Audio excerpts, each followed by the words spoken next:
Hola a todos, yo soy el arquitecto Patricio Monferini y trabajo en el estudio de climatización.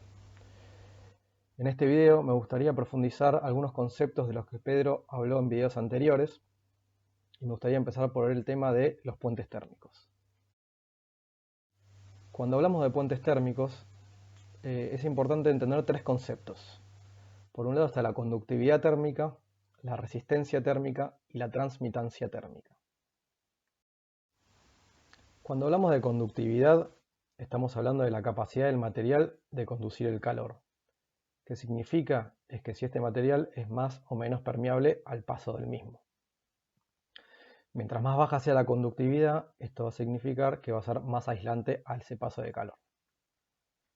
En este caso podemos ver una tabla donde tenemos distintos materiales como el poliuretano, el poliestireno, la madera, el concreto, donde, bueno, inclusive hasta el acero, el aluminio, donde vemos un nivel lambda de conductividad, desde los menos conductores a los más conductores.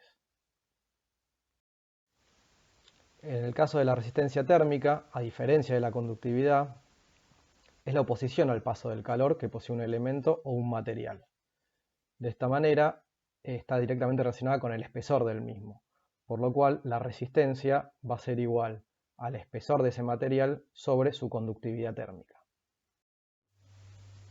Bueno, y finalmente tenemos el último concepto, que es la transmitancia térmica, llamado valor U, que es el calor que fluye por una superficie o es transferido a través de un sistema constructivo. En este caso, para determinar la transmitancia térmica total, se consideran las resistencias térmicas de todos los elementos que lo constituyen, sumado a la resistencia térmica de la superficie interior y también de la exterior. Una vez definidos estos tres términos, ahora sí podemos pasar a definir lo que es un puente térmico. Los puentes térmicos son zonas puntuales o lineales de un envolvente del edificio donde se transmite más fácil el calor. ¿Esto qué quiere decir? Que hay una variación en la resistencia térmica, ya sea por el espesor del cerramiento, por el tipo de materiales empleados, por los elementos constructivos que poseen una diferente conductividad térmica. Esto lleva a un aumento del flujo del calor entre el interior y el exterior del edificio, haciendo que el calor del interior se disipe al exterior. Que esto es lo que estamos hablando del pasaje de calor y lo que genera este puente térmico. Debido a estos flujos de calor, la temperatura superficial disminuye con respecto al resto del cerramiento, lo que hace que pueda llegar a condensar el vapor de agua del aire interior, produciendo condensaciones o inclusive moho. Los puentes térmicos pueden darse en distintos sectores del envolvente.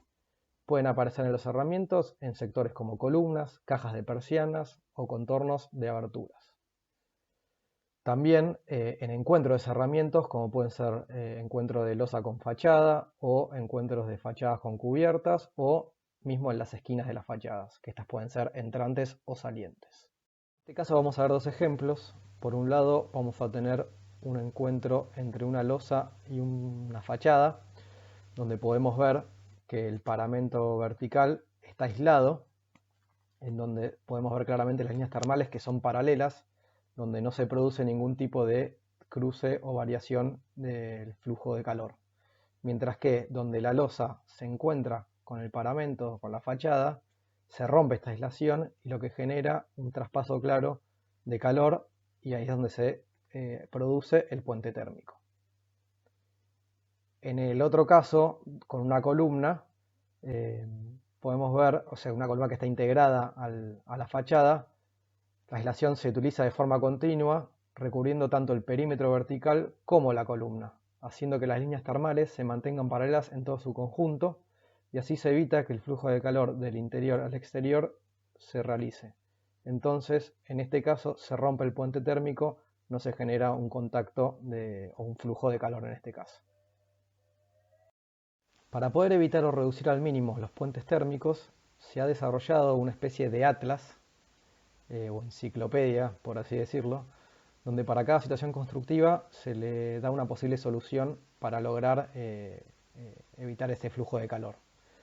Entonces acá vamos a tener unas imágenes donde podemos ver, por ejemplo, los pilares integrados en fachada, frentes de forjado, esquinas tanto salientes como entrantes. Bueno, nada, este es un atlas que se puede conseguir de la red y bueno, ayuda por lo menos a tener una idea de qué manera poder aislar de una manera u otra para evitar todo este tipo de puentes térmicos. Entonces, retomando un poco, la idea de evitar estos puentes térmicos es para disminuir el riesgo de formación de condensaciones superficiales en la parte interior de un elemento constructivo, ya que podría generar condensaciones superficiales que pueden ser un peligro para la salud, ya que también pueden generar la formación de moho. Y como vemos en el gráfico, hay dos tipos de condensaciones que pueden ser en el paramento interior, en la cara del paramento interior, que sería una condensación superficial, o en el interior del paramento, que sería una intersticial. Y la idea sería que obviamente no haya ningún tipo de condensación, evitando justamente a través de la ruptura de puente térmico estas condiciones. Los puentes térmicos no solo se dan en los paramentos, sino que también aparecen en las carpinterías. Y para evitar la transmisión de calor se usa lo que se denomina una ruptura de puente térmico. Lo que hace o consiste es en evitar que la cara interior y exterior tengan contacto entre sí. Y para eso se intercala un mal conductor, algo de baja conductividad, que en este caso suele utilizarse un perfil separador de material plástico embutido en el perfil de aluminio que conforma la ventana. Esto lo que hace es favorecer la limitación de la condensación tanto en perfiles como en los cristales. Bueno, y este ha sido un pantallazo o una introducción a lo que es puentes térmicos en la construcción y el envolvente de un edificio. Espero que haya sido de utilidad y bueno, estaremos en contacto en próximos videos. Hasta luego.